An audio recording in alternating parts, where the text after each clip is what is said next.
Assalamualaikum warahmatullahi wabarakatuh. Hai anak-anak Pak Guru, bagaimana kabar kalian?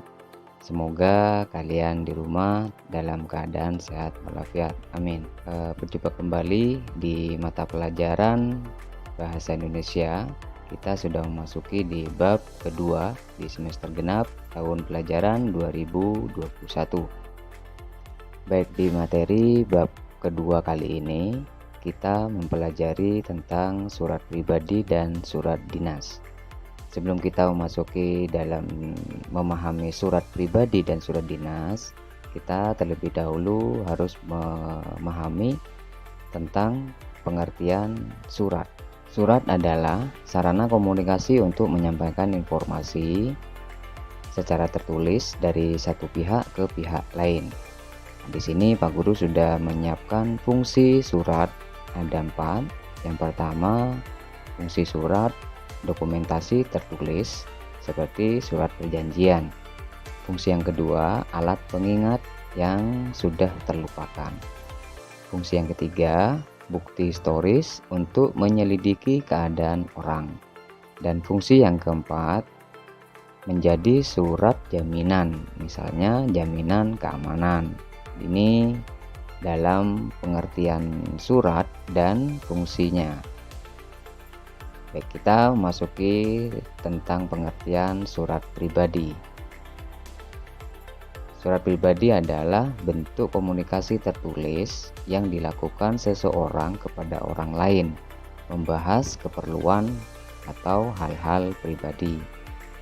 Ciri-ciri surat pribadi ada 4. Yang pertama, isi surat pribadi berkaitan dengan masalah pribadi, seperti menanyakan kabar dan lain-lain. Ciri yang kedua, menggunakan bahasa santai tetapi sopan. Ciri yang ketiga, ragam bahasa tergantung penerima surat. Dan ciri yang keempat, tidak menggunakan kop surat atau kepala surat. Baik, selanjutnya kita memasuki unsur surat pribadi atau bagian-bagian surat pribadi. Pak Guru sudah menyiapkan satu contoh surat pribadi. Nah, di sini ada bagian-bagian surat atau unsur dalam surat pribadi. Ada 8. Bisa kalian lihat di samping kanan ini ada bagian-bagian surat. Yang pertama, tempat dan tanggal surat harus jelas. Yang kedua, alamat suratnya ditujukan kepada siapa. Yang ketiga, salam pembuka. Salam pembuka bisa menggunakan salam rindu, salam kangen, assalamualaikum, bisa. Dan bagian yang keempat yaitu ada pendahuluan. Dan bagian yang kelima ada isi bagian surat pribadi. Dan yang keenam, penutup. Yang ketujuh, salam penutup. Dan yang terakhir, nama dan tanda tangan.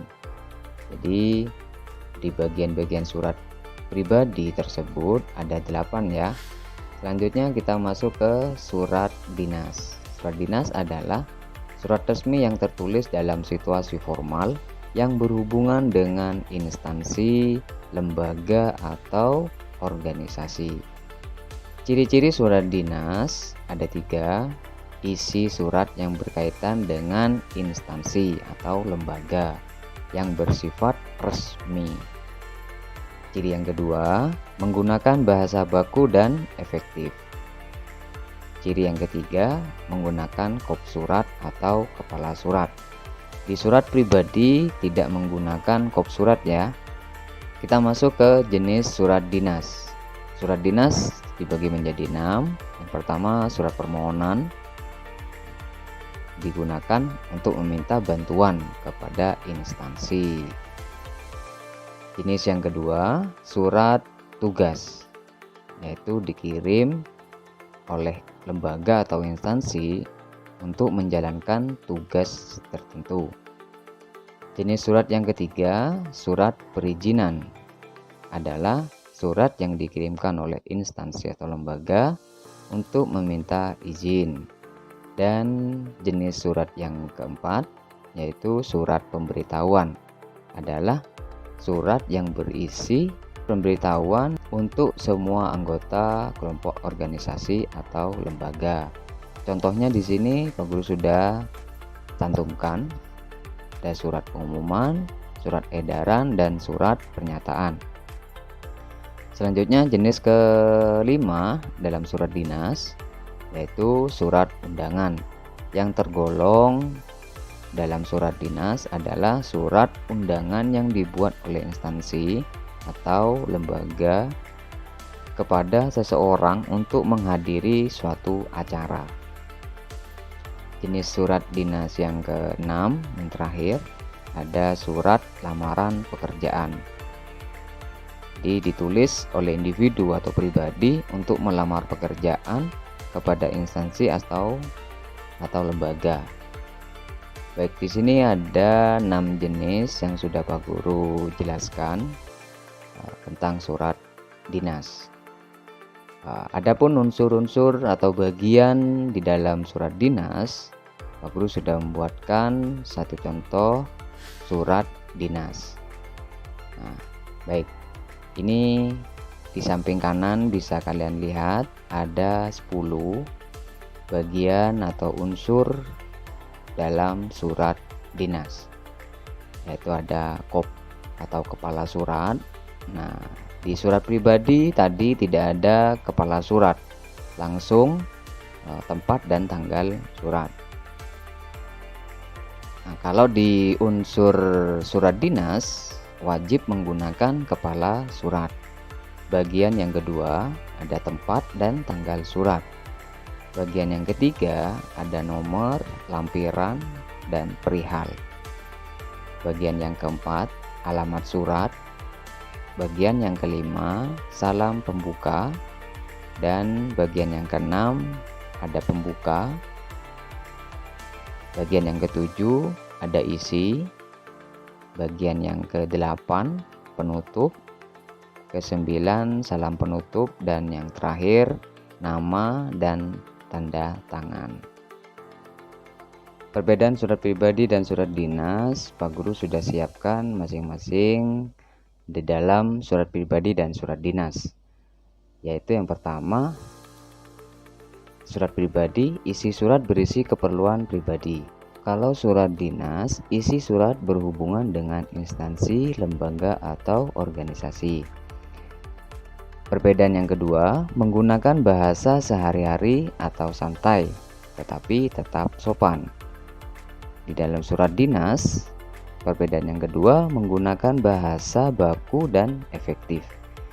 Perbedaan yang terakhir, di dalam surat pribadi tidak terdapat kop atau kepala surat, nomor, dan lampiran, serta perihal surat.